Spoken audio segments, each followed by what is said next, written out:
Hello, I'm the Nostalgia Critic. I remember it so you don't have to. Let me tell you a story about a brilliant writer and director named John Hughes. He recently passed away, but what he left behind will last forever. He directed such classics like The Breakfast Club, Planes, Trains, and Automobiles, Ferris Bueller's Day Off, and so forth. He also was a talented writer, writing screenplays for the National Lampoon Vacation movies, Home Alone, Pretty in Pink, and many more. Yes, John Hughes certainly seemed like the voice of a generation. Then Home Alone 2 came around. He wrote it, and it sucked. Then Baby's Day Out came around. He wrote it, and it sucked. Then 101 Dalmatians, Flubber, Just Visiting, Dennis the Menace, that shitty-ass Miracle on 34th Street remake, all written by him!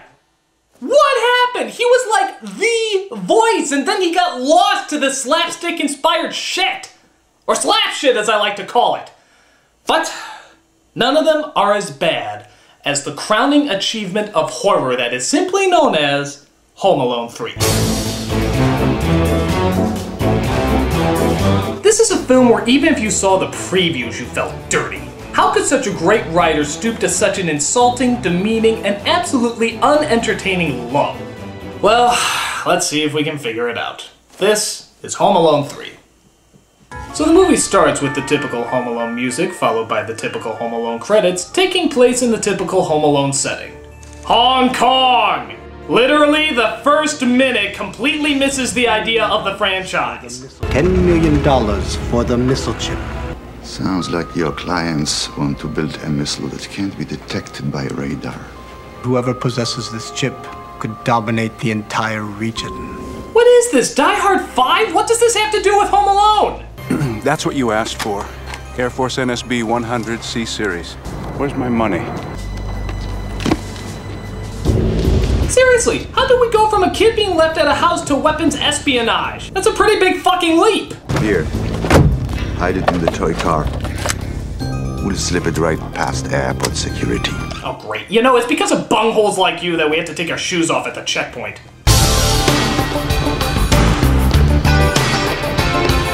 But unfortunately, the bag gets switched with some lady, and the spies panic in order to find it. She's leaving. So they get the number of the cab through their glove cam as they pin down the area where the woman was dropped off. And seeing how it's a John Hughes movie, my guess is it's in a Chicago suburb where everybody is rich, quirky, and white. Oh, what a shock! All done, Mrs. S. You were supposed to deal with the snow promptly, weren't you? Yes, but... Butts are for ashtrays. I don't care for excuses. We had an understanding, and you broke it. Your word is worthless. Sorry, that'll be no charge, Mrs. S. So you can tell the neighborhood I stiffed you on a snow removal job. Sheesh, this woman's as compassionate as a punch to my ballsack. Consider this your payment. I have no use for the silly thing. Thank you. This little boy is Alex, not Kevin. Alex. He doesn't even know Kevin. That's because Kevin's not in this movie. None of the original characters are in this movie. This is because nothing about this movie has anything to do with Home Alone, despite the fact that it carries the name Home Alone.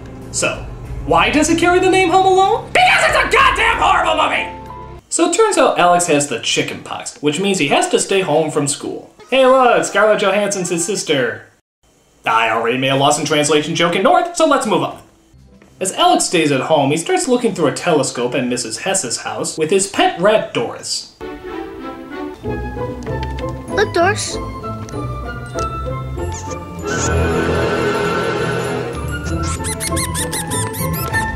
You know, I'm actually trying to envision the great John Hughes writing scenes like that.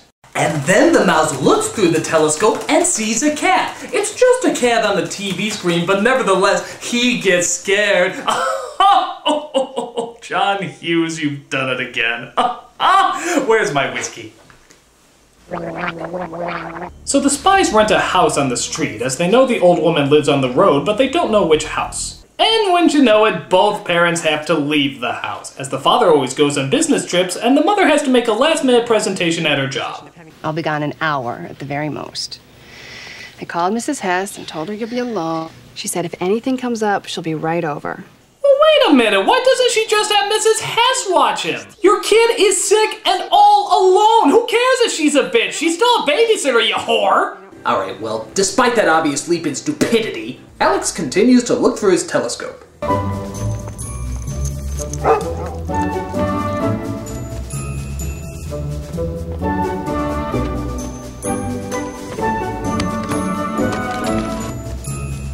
So while looking through his telescope, he comes across the spy sneaking into one of the houses. Like a reasonably smart kid, he calls 911, but the spies escape before the cops can see him.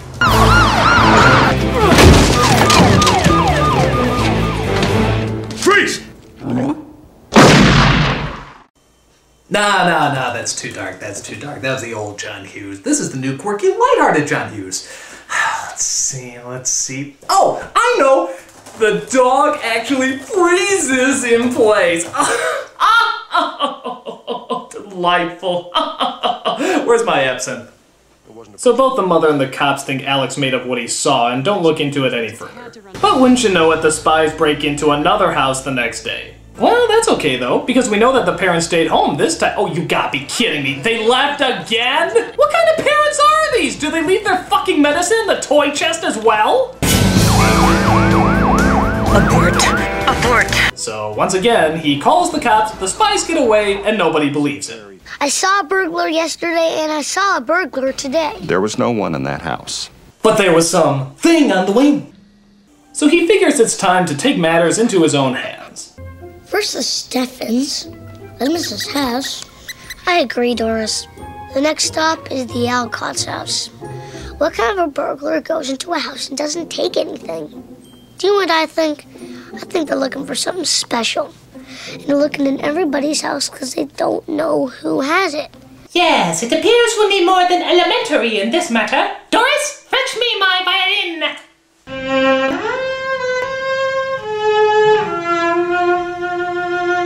So Alex gets a video camera and some duct tape as the parents leave him for a third time! Alright, this is comical now. I mean really comical. Remember what a big deal it was in the first film when they left him behind?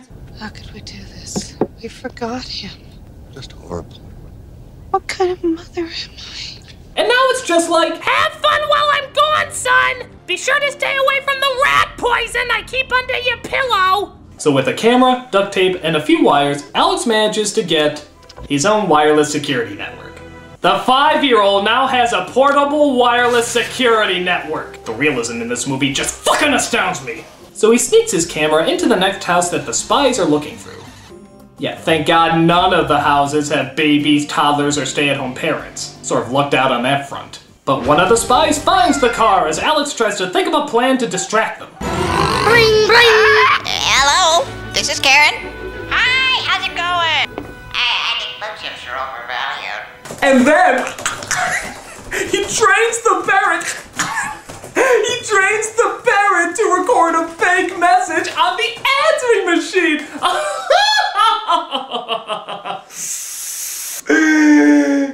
But that plan seems to backfire as the spies get the car and examine the video recorder on top.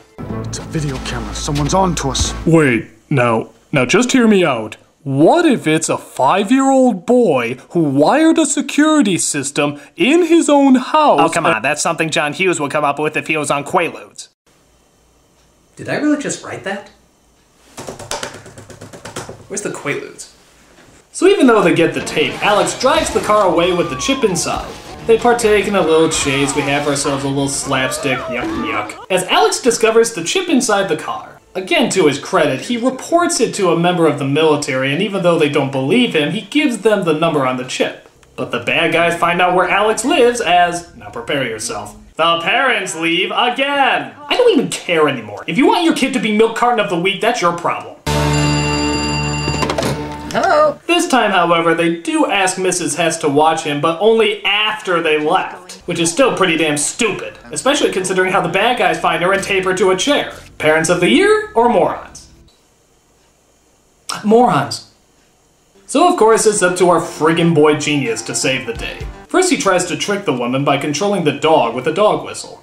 He doesn't have a dog, but he has a dog whistle. I'm sure he just buys cat food for fun too. I repeat, there is no movement inside. Permission to enter.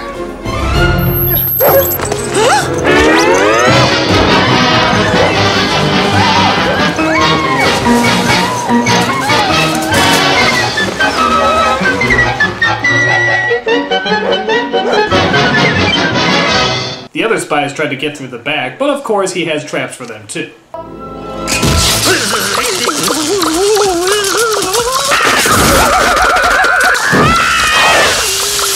You're gonna eat lightning, and you're gonna crash thunder. Actually, that's the second John Hughes farting joke I've seen in a week. The other one being in Flubber. Why is he all about the strange things coming out of people's butts? I just think we're having an off day.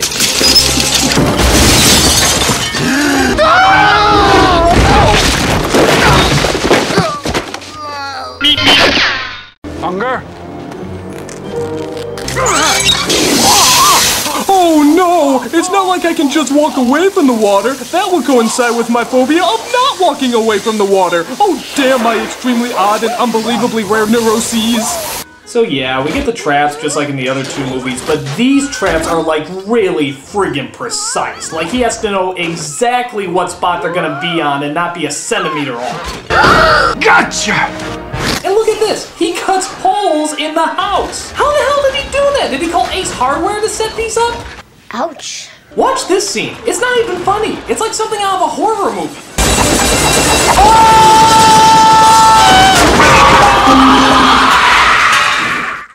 Jesus. And of course, we have pratfall after pratfall after pratfall.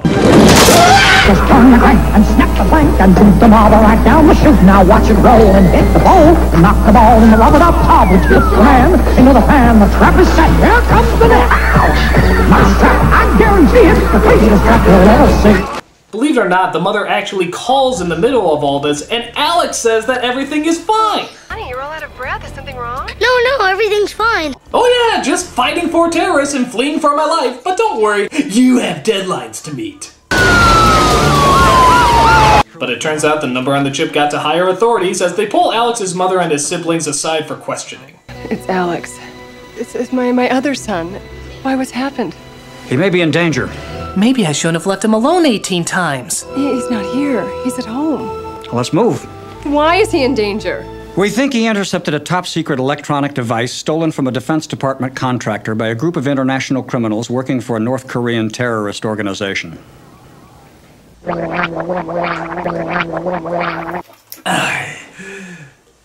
Period. Meanwhile, the mayhem continues at home. You now, you little rat! I got it! Say, you ever notice that these secret agents suck? Recognize this? How did he get outside? The same way you're gonna get outside. Oh. Is it me or did he turn to Christopher Walken there? Oh. I don't know. So without giving too much away, oh who the fuck cares? They scream and get hurt. Surprise! So he frees Mrs. Hess as the cops finally arrive and take the spies away.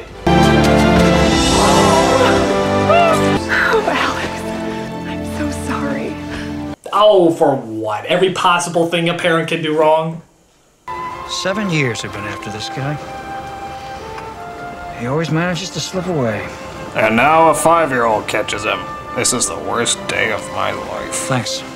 Wait a minute, there's still one more spy on the loose. But it's okay, a parent operating a toy car, lighting a match, and setting off a series of explosions has it totally under control. Dr. fucking Doolittle couldn't get an animal to do all that! So after all is said and done, what does the film finally end on? The father giving his son a race car as a gift. Oh, the irony! Oh, the irony. Gentlemen, start your engines! Get overboard! There! I did it! I finally did it! I wrote the worst Home Alone script ever! I know I'm contractually obligated to write at least one more movie, but the script is so bad that no studio would ever buy it! What are they gonna do? Hire the director of Beverly Hills Chihuahua to direct it? No studio's that stupid! John Hughes, you're a genius! We'll take it. My career is over!